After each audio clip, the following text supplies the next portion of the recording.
Hello साथीहरू सबैलाई सेवा नमस्कार है। म चाहिँ दिपेन्द्र साम्पाङ राई तपाईँहरूको लागि भनेर चाहिँ जुन हाम्रो यो पावर प्लान्ट टेक्नोलोजीको चाहिँ बारेमा चाहिँ इम्पोर्टेन्ट क्वेसन अनि त्यसरी यसको सोलुसन सहित चाहिँ मैले लिएर आइसकेको छु। कुनै पनि बोर्ड इक्जाम होइन, अनि त्यसरी जस्तै इक्जाम प्रिपरेसनहरूको लागि चाहिँ यो चाहिँ धेरै इम्पोर्टेन्ट हुनेछ है त।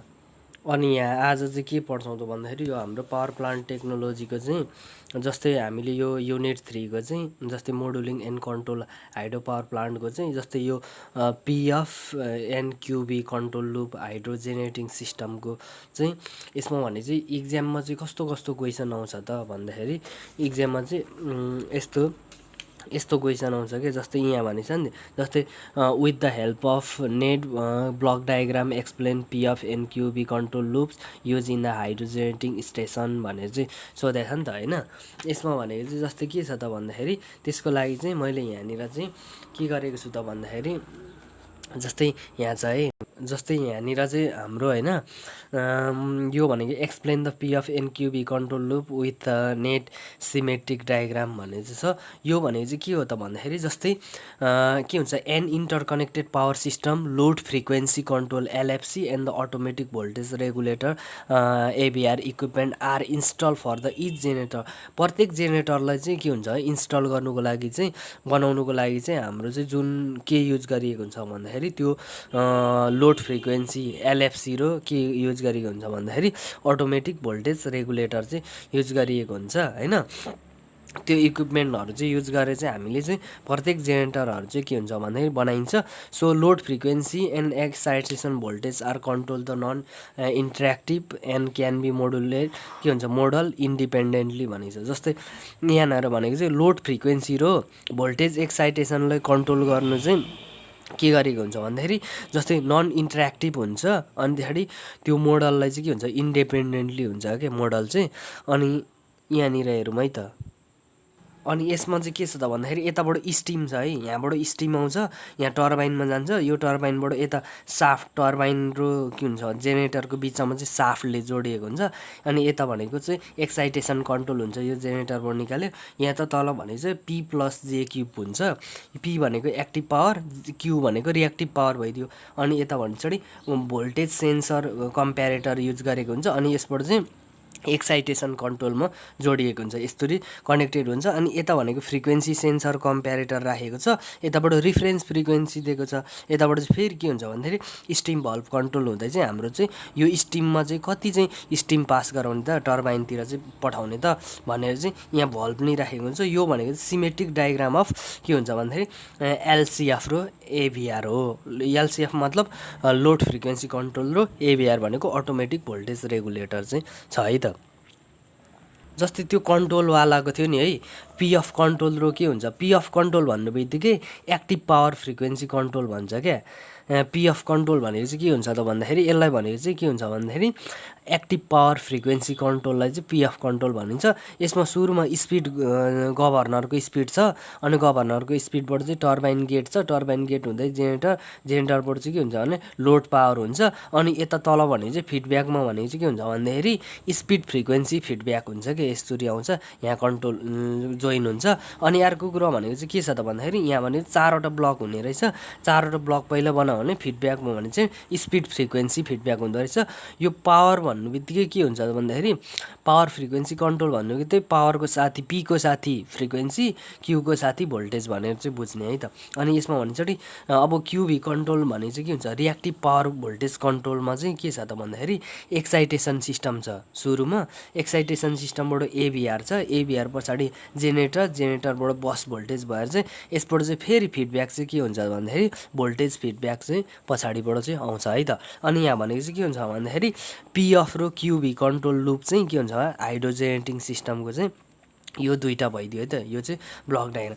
अनि जस्तै अब पिएफ कन्ट्रोल भनेको चाहिँ के हुन्छ त्यो भनेको त active power frequency control loop हो। यसमा भने चाहिँ के हुन्छ active power P system frequency F are the के हुन्छ भन्दाखेरि इन्टरमिटेन्ट के हुन्छ link through the turbine and generator rotating speed भनिन्छ नि त्यो दुईवटा भनिन्छ नि के हुन्छ फ्रिक्वेन्सी र पावर चाहिँ कि एकअर्कामा लिङ्क भइदियो भने त्यो टर्बाइन र जेनेरेटरमा चाहिँ के हुन्छ भने जेनेरेटरको चाहिँ रोटेटिङ स्पिड चाहिँ के हुन्छ भन्दाखेरि त्यसमा हुन्छ। अनि त्यस पछाडि जब लोड चाहिँ यहाँनिर चाहिँ के हुन्छ भन्दाखेरि लोड जब के हुन्छ बढ्छ नि लोड बढिसके पछाडि त्यहाँनिर चाहिँ फ्रिक्वेन्सी चाहिँ ड्रप हुन्छ घट्छ क्या। अनि त्यसपछि जेनेरेटर चाहिँ के हुन्छ भन्दाखेरि स्लो डाउन हुन्छ। यसको मतलब चाहिँ के बुझ्ने भन्दाखेरि सुरुमा भनेको लोड बढ्यो भने के हुन्छ भन्दाखेरि लोड जब बढ्छ नि कन्ज्युमरहरूले लोडहरू धेरै चलाएर हुन्छ त्यो लोड बढ्यो भने फ्रिक्वेन्सी चाहिँ घट्छ ड्रप हुन्छ र के हुन्छ भने जेनेरेटर स्लो डाउन हुन्छ। यदि लोड चाहिँ कम भइदियो भने फ्रिक्वेन्सी र के हुन्छ भन्दाखेरि स्पिड चाहिँ डाइरेक्टली प्रोपोर्सनल हुन्छ। फ्रिक्वेन्सी र स्पिड बढ्यो भने फ्रिक्वेन्सी बढ्यो भने स्पिड बढिदिइहाल्छ र के हुन्छ भने लोड घट्छ। यो चाहिँ यस्तो हुन्छ। अनि अपरेसन भनेको चाहिँ के छ त भन्दाखेरि जस्तै जब के हुन्छ भन्दाखेरि गभर्नरको स्पिड चाहिँ के हुन्छ भने गभर्नरको स्पिड चाहिँ डिटेक्ट हुन्छ फ्रिक्वेन्सी चाहिँ ड्रप हुन्छ। टर्बाइन चाहिँ के हुन्छ भन्दाखेरि ओपन गेट जस्तो हुन्छ मोर वाटर फ्लो हुन्छ। अनि त टर्बाइन डेभलप के हुन्छ भने मोर मेकानिकल पावर र फ्रिक्वेन्सी रिस्टोर हुन्छ। यो चाहिँ अपरेसन भइदियो। अनि क्युबी रिएक्टिभ पावर भोल्टेज कन्ट्रोलमा चाहिँ के छ भन्दा रिएक्टिभ पावर भनेको त क्यु हो। यदि रिएक्टिभ पावर क्यु चाहिँ के हुन्छ भन्दाखेरि टर्मिनल भोल्टेजसँग जस्तै के हुन्छ भन्दाखेरि त्यो चाहिँ टर्मिनल भोल्टेजसँग एकअर्कामा लिङ्क हुन्छ। अनि त्यसपछि त्यहाँबाट चाहिँ के हुन्छ भने जेनेरेसनबाट चाहिँ त्यसको जेनेरेटरबाट चाहिँ के हुन्छ भन्दाखेरि एक्साइटेसन हुन्छ। अनि जब त्यहाँनिर के छ त भन्दाखेरि जब बस भोल्टेज चाहिँ के हुन्छ भने ड्रप हुन्छ एक्साइटेसन चाहिँ इन्क्रिज हुन्छ। यहाँ भनेको चाहिँ के हुन्छ त भन्दाखेरि जब एक्साइटेसन भोल्टेज घट्यो भने चाहिँ के हुन्छ भन्दाखेरि एक्साइटेसन चाहिँ के गर्ने भयो इन्क्रिज हुने भइदियो है त यहाँनिर। अनि मैले के गरेछु भन्दाखेरि जस्तै अपरेसन चाहिँ के हुन्छ त भन्दाखेरि भोल्टेज सेन्सर चाहिँ डिटेक्ट गर्छ भोल्टेज सेन्सरले डिटेक्ट गर्छ भोल्टेजलाई अनि ड्रप गर्छ। अनि के हुन्छ भन्दाखेरि इरर सिग्नलबाट चाहिँ के हुन्छ भने अटोमेटिक भोल्टेज रेगुलेटरमा जान्छ। त्यसबाट चाहिँ एबिआर चाहिँ के हुन्छ भने एक्साइटेसन करेन्ट एबिआर चाहिँ इन्क्रिज भइदियो भने चाहिँ त्यहाँनिर चाहिँ के हुन्छ त भन्दाखेरि फिल्ड फ्लक्स चाहिँ के हुन्छ भन्दाखेरि इन्क्रिज हुन्छ। त्यो चाहिँ हाम्रो जस्तै क्युबी कन्ट्रोलको चाहिँ भइदियो है त ब्लक डायग्राम जस्तै। अनि यो चाहिँ एकदम इम्पोर्टेन्ट छ है। जस्तै के हुन्छ भन्दाखेरि यसले चाहिँ के हुन्छ भन्दाखेरि क्वेसनले चाहिँ के हुन्छ भने explain how voltage control is control in the DC and AC excitation system भनेको छ modelling and control of the hydro power plant भनेर चाहिँ सोध्यो भने चाहिँ के हुन्छ हाम्रो दुई किसिमको एक्साइटेसन सिस्टम हुन्छ खासमा एसी र डिसी एक्साइटेसन अनि स्ट्याटिक एक्साइटेसन पनि हुन्छ। तीनवटा एक्साइटेसन हुन्छ। यसमध्ये चाहिँ अब क्वेसन चाहिँ डिफ्रेन्ट तरिकाले सोधिरहेको हुन्छ एक्साइटेसनहरूको होइन। अनि यहाँ भने चाहिँ के हुन्छ भन्दाखेरि जब के हुन्छ भने एक्साइटेसन हुँदाखेरि चाहिँ के हुन्छ डिसी करेन्ट सप्लाई गरिन्छ त्यो रोटर फिल्ड वाइन्डिङमा जस्तै यो भनेको एक्साइटेसन सिस्टमको चाहिँ मेन के हुन्छ भन्दाखेरि कसरी चाहिँ त्यो भोल्टेज कन्ट्रोल हुन्छ त भन्दाखेरि जस्तै त्यहाँ डिसी करेन्ट चाहिँ रोटर फिल्ड वाइन्डिङमा सप्लाई गरिन्छ। त्यो सप्लाई गरिसके पछाडि चाहिँ के हुन्छ भने त्यहाँ म्याग्नेटिक फिल्ड क्रिएट हुन्छ होइन इएमएफ होइन इएमएफ क्रिएट भइसके पछाडि चाहिँ के हुन्छ त भन्दाखेरि त्यहाँनिर चाहिँ टर्मिनल भोल्टेज र के हुन्छ भन्दाखेरि रिएक्टिभ आउटपुटलाई चाहिँ अनि के हुन्छ भने कन्ट्रोल गर्छ। सो डिसी एक्साइटेसन सिस्टम भनेको चाहिँ के हुन्छ त भन्दाखेरि यो चाहिँ एकदमै ओल्डेस्ट टेक्नोलोजी हो होइन। यसबाट चाहिँ के हुन्छ भन्दाखेरि यो टाइपको एक्साइटेसन चाहिँ साधारणतया चाहिँ कस्तो हुन्छ त भन्दाखेरि त्यो डिसी करेन्ट चाहिँ के हुन्छ भन्दाखेरि फिल्ड वाइन्डिङमा चाहिँ के गरिन्छ भन्दाखेरि सप्लाई गरिन्छ क्या यो टाइपको एक्साइटेसनमा चाहिँ। अनि त्यस पछाडि अर्को भनेको चाहिँ यसले चाहिँ के हुन्छ भन्दाखेरि स्टेबल र कन्ट्रोलेबल चाहिँ के हुन्छ म्याग्नेटिक फिल्ड चाहिँ दिन्छ होइन। यो दिइसके पछाडि चाहिँ के हुन्छ भन्दाखेरि यसको हेल्पबाट चाहिँ के गर्नु सकिन्छ भन्दाखेरि त्यो आउटपुट भोल्टेज अथवा ओभरअल जेनेरेटर इफिसियन्सीलाई चाहिँ के गर्नु सकिन्छ भन्दाखेरि कन्ट्रोल गर्नु सकिन्छ क्या। त्यो कुरा चाहिँ बुझ्नु पऱ्यो है त। अनि त्यसबाट के बुझिन्छ भन्दाखेरि एम्प्लिडाइन छ नि यो एम्प्लिडाइन भइदियो अनि यता डिसी भइदियो अनि यता एक्साइटर भइदियो एफए भइदियो। अनि त्यसबाट यसबाट चाहिँ यो टाइपको यो बनाउने फिगर बनाउने अनि त्यसबाट योबाट आइसकेपछि यहाँबाट यताबाट गराउँदाखेरि एक्साइटेसन फिल्ड रियोस्टेट बनाउने अनि यहाँ भइदियो यो साफ्ट जस्तो भइदियो। यहाँ तलबाट रेगुलेटर गएर चाहिँ यताबाट आइदियो यहाँ जोडियो अनि यताबाट गएपछि सिटी र पिटी भइदियो करेन्ट ट्रान्सफर पोटेन्सियल ट्रान्सफर। यता भनेको मेन यता भनेपछि के हुन्छ भन्दाखेरि मेन जेनेरेटर हुन्छ एफ र ए हुन्छ के हुन्छ यता भनेपछि डिसी र एक्साइटर भइदिइहाल्यो। योबाट चाहिँ हाम्रो डिसी एक्साइटेसन सिस्टमको चाहिँ यो फिगर भइदियो। यो ट्याक्क फिगर नि बनाउनु होला।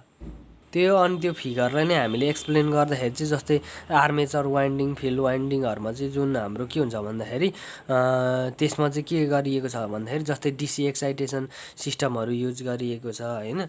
अनि त्यो पछाडि के हुन्छ भन्दाखेरि इनपुट चाहिँ फिल्ड वाइन्डिङमा चाहिँ के हुन्छ भने डिसी एक्साइटेडबाट चाहिँ दिएको हुन्छ।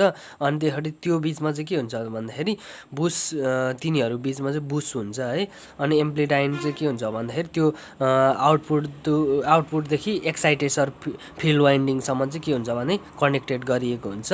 अनि रिफरेन्स एसी र डिसी र के हुन्छ एसी रिफरेन्स चाहिँ के हुन्छ भने तिनीहरूमा चाहिँ जुन एसीमा त अब त्यहाँनिर के हुन्छ भने फङ्सन नै गर्दैन, कामै गर्दैन, मात्र डिसीको कुरा छ। अनि त्यसरी के हुन्छ भन्दाखेरि यस्तरी चाहिँ हाम्रो रेगुलेट गरेर चाहिँ डिसी एक्साइटेसन सिस्टमहरू चाहिँ चलिरहेको हुन्छ है त। अनि त्यसरी एसी एक्साइटेसन सिस्टम भनेको चाहिँ कस्तो हो त भन्दाखेरि यो एसी एक्साइटेसन सिस्टममा चाहिँ के हुन्छ एसी पावर चाहिँ के हुन्छ भन्दाखेरि एक्साइटेसनको लागि चाहिँ दिइन्छ होइन। अनि त्यसरी अर्को भनेको चाहिँ यसबाट चाहिँ के हुन्छ भन्दाखेरि फिल्ड वाइन्डिङ चाहिँ त्यो मेन जेनेरेटरको के हुन्छ भन्दाखेरि मेन जेनेरेटरमा चाहिँ के हुन्छ भन्दाखेरि फिल्ड वाइन्डिङ चाहिँ के हुन्छ भन्दाखेरि दिन्छ। त्यो मेन जेनेरेटरको चाहिँ के हुन्छ भन्दाखेरि फिल्ड वाइन्डिङमा चाहिँ दिइन्छ। अनि त्यसरी अर्को भनेको चाहिँ जस्तै यो चाहिँ डायोडहरू युज गरिएको हुन्छ। अनि त्यसरी एसी आउटपुट एक्साइटरमा चाहिँ के हुन्छ भन्दाखेरि डायोडहरू युज गरेर चाहिँ जोडिएको हुन्छ। यता एसी एक्साइटर भइदियो अनि यता एसी एक्साइटर भइदियो, यता अनि के हुन्छ भन्दाखेरि स्टेसनरी डायोड जोडेर चाहिँ यता स्लिप रिङ हुँदै चाहिँ मेन जेनेरेटरबाटतिर गइदियो, यहाँ डिसी रेगुलेटर भइदियो, एसी रेगुलेटर भइदियो, यसबाट चाहिँ फेरि कन्ट्रोल रेक्टिफायरमा जोडेर चाहिँ यता माथि जान्छ। अनि यता के हुन्छ पिटी भइदियो, यता सिटी भइदियो, यो कुरा चाहिँ बुझ्नुपर्ने हुन्छ। एसी एक्साइटेसन सिस्टम भने चाहिँ field control alternator rectifier excitation system चाहिँ जस्तै यो हाम्रो एसी एक्साइटेसन सिस्टमको चाहिँ फिगर भइदियो है त। जस्तै यहाँनिर अर्को भनेको कन्ट्रोल रेक्टिफायर छ नि। कन्ट्रोल रेक्टिफायर भने रेक्टिफायर भन्नु बित्तिकै के युज गरिन्छ त भन्दाखेरि त्यो एसीलाई होइन के हुन्छ भन्दाखेरि डिसीमा कन्भर्ट गर्ने काम चाहिँ के हुन्छ भन्दाखेरि रेक्टिफायरले गर्छ क्या, त्यो कुरा बुझिन्छ होइन त। अनि त्यसपछि अर्को भनेको अल्टरनेटर भन्नु र जेनेरेटर भन्नु एउटै हो। त्यसले भने चाहिँ के हुन्छ एक्साइटेसनलाई के हुन्छ भने कन्ट्रोल गर्ने काम गर्छ है त। यसले चाहिँ प्रिसाइज के हुन्छ भन्दाखेरि एक्साइटर जेनेरेटर फिल्ड वाइन्डिङमा चाहिँ के हुन्छ कन्ट्रोल गर्छ। अनि ब्रसलेस एक्साइटेसन भनेको चाहिँ के हुन्छ त भन्दाखेरि जस्तै यो टाइपको एक्साइटेसनमा चाहिँ के हुन्छ भन्दाखेरि स्लिप रिङमा चाहिँ युज गरिँदैन होइन, स्लिप रिङ युज गरिँदैन। यसमा चाहिँ भनेपछि मेन जेनेरेटरको फिल्ड वाइन्डिङमा चाहिँ के गरिएको हुन्छ भन्दाखेरि जस्तै एक्साइटरको आर्मेचर फिल्ड अनि त्यसपछि त्यो हाम्रो के हुन्छ पाइलट एक्साइटर फिल्डलाई चाहिँ के हुन्छ भने रोटेटिङ स्ट्रक्चरमा चाहिँ राखिएको हुन्छ। योबाट पाइलट एक्साइटर भइदियो अनि त्यो रोटेटिङ स्ट्रक्चर, अनि त्यसपछि यताबाट थाइरिस्टर होइन, यता सिटिपिटी भइदियो, आर्मेचर भइदियो, रेगुलेटरको चाहिँ फिडब्याक जस्तो चाहिँ यहाँ आएर चाहिँ यसमा कन्ट्रोल गरिन्छ। अनि कन्ट्रोल थाइरिस्टर र यता चाहिँ म्यानुअल कन्ट्रोल एक्जुलरी के हुन्छ इनपुट हुन्छ। यो भने चाहिँ ब्रसलेस एक्साइटेसन सिस्टम भयो है त। जस्तै यहाँनिर अर्को छन् भने पछाडि यहाँबाट एसी के हुन्छ भने स्ट्याटिक एक्साइटेसन सिस्टम भनेको चाहिँ यो टाइपको सिस्टममा चाहिँ के हुन्छ भन्दाखेरि एसी अथवा डिसी एक्साइटेसन युज गरिएको हुँदैन। स्ट्याटिक एक्साइटेसनमा चाहिँ यो टाइपको एक्साइटेसनमा भने चाहिँ के हुन्छ भन्दाखेरि जुन के हुन्छ भने एक्साइटेसनलाई नै ट्रान्सफर गरिएको हुन्छ। यो टाइपको एक्साइटेसन सिस्टममा चाहिँ स्टार्टिङ अथवा रोटेटिङ हुन्छ। यसबाट गर्दाखेरि एक्साइटर भइदियो, अनि त्यसपछि कन्ट्रोल रेक्टिफायर भइदियो, मेन जेनेरेटर भइदियो, स्लिप रिङ, अनि त्यसपछि सिटिपिटी गरेर चाहिँ यता DC reference, AC reference, DC regulator र एसी रेगुलेटर, अनि यता 3 फेज हुन्छ। यो भने चाहिँ एक्जुलरी इनपुट गरेर चाहिँ potential source control rectifier excitation भनिन्छ। हामीले चाहिँ के हुन्छ भन्दाखेरि वी आर कनेक्ट द के हुन्छ main generator output to the transformer. जस्तै के हुन्छ भन्दाखेरि के हुन्छ जेनेरेटरको आउटपुट चाहिँ ट्रान्सफर्मरसम्म जोडिएको हुन्छ र के हुन्छ भन्दाखेरि त्यहाँनिर चाहिँ के हुन्छ भन्दाखेरि आउटपुटको टिएफको थाइरिस्टर र के हुन्छ भन्दाखेरि थाइरिस्टरको चाहिँ के हुन्छ आउटपुटलाई चाहिँ कनेक्ट गरिएको हुन्छ। अनि त्यसरी thyristor output regulate the flux in the field. त्यो भने चाहिँ फिल्डमा चाहिँ के हुन्छ भन्दाखेरि आउटपुट थाइरिस्टर चाहिँ रेगुलेट हुन्छ। अनि कन्ट्रोल सिग्नल चाहिँ त्यो भइदियो। अनि त्यसरी यसबाट चाहिँ हाम्रो चाहिँ के हुन्छ भने सिग्नललाई थाइरिस्टरको सिग्नललाई कन्ट्रोल गर्छ। अनि त्यसरी त्यो जुन रेगुलेटरबाट चाहिँ आएको चाहिँ त्यो थाइरिस्टरको सिग्नललाई चाहिँ के गरिन्छ त भन्दाखेरि कन्ट्रोल गरिन्छ। अनि त्यसलाई नै हामीले चाहिँ के हुन्छ भन्दाखेरि एसी के हुन्छ स्ट्याटिक एक्साइटेसन सिस्टम भनिन्छ क्या। अनि यहाँनिर अर्को चाहिँ के छ त भन्दाखेरि मोडुलिङ अफ एक्साइटेसन छ। यहाँ भने चाहिँ कन्भेन्सनल टाइपको एक्साइटेसन सिस्टम। जस्तै यो भनेको चाहिँ के हुन्छ भन्दाखेरि डिसी जेनेरेटर एक्साइटेसन सोर्सको चाहिँ के हुन्छ भन्दाखेरि डिसी जेनेरेटरमा युटिलाइज हुन्छ र पावर के हुन्छ भने त्यो रोटरमा चाहिँ के हुन्छ भन्दाखेरि करेन्ट प्रोभाइड गरिन्छ। अनि अर्को कुरा भनेको जस्तै त्यो स्लिप रिङ त्यो सिङ्क्रोनस मेसिन चाहिँ के हुन्छ भने स्लिप रिङ थ्रो चाहिँ पठाइन्छ। अन्तखेरि के हुन्छ भन्दाखेरि एक्साइटर सिस्टम चाहिँ के हुन्छ भन्दाखेरि मेबी के हुन्छ भन्दाखेरि त्यो जेनेरेटरको साफ्ट अथवा के हुन्छ भने मोटरबाट चाहिँ के हुन्छ भने ड्रिभन गरिन्छ। यो भइदियो। मेन डिसएडभान्टेज भनेको चाहिँ के हुन्छ भने regular maintenance sleep ring of the sleep ring and the के हुन्छ कार्बन ब्रास एरेन्जमेन्ट भन्छ। त्यो कार्बन ब्रास म्यानेजमेन्टको लागि र के हुन्छ स्लिप रिङको मेन्टेनेन्सको लागि चाहिँ रेगुलर युज गरिन्छ, रेगुलर हुन्छ। त्यो भइदियो। अनि डाइनामिक मोडल एक्साइटेसन सिस्टम भनेको चाहिँ के हुन्छ यता भी रिफरेन्स हुन्छ भने इरर भयो त्यो यो भने चाहिँ कनेक्टर भइदियो यो अनि त्यसरी इरर एम्प्लिफायर भइदियो। योबाट के गरिसकेपछि पावर एम्प्लिफायर हुँदा चाहिँ यताबाट चाहिँ के हुन्छ भन्दाखेरि यो आइएफएक्स र भी हुन्छ। अनि मेन के हुन्छ भने जेनेरेटर भएर चाहिँ यता भनेपछि आरएफ र एलएफ हुँदै चाहिँ हाम्रो 3 फेज सिङ्क्रोनस जेनेरेटरबाट चाहिँ यता सेन्सर हुँदै चाहिँ फेरि योबाट चाहिँ के हुन्छ भन्दाखेरि डेरिभेटिभ फिडब्याक चाहिँ यताबाट जान्छ अनि स्टेबलाइज ट्रान्सफर हुन्छ।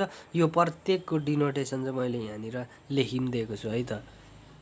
अनि त्यही कुरालाई चाहिँ मैले यहाँ एक्सप्लेन नि गरिदिएको छु। ट्याक्कसँगले पढ्नु होला, त्यो फिगर बनाउनु होला है त।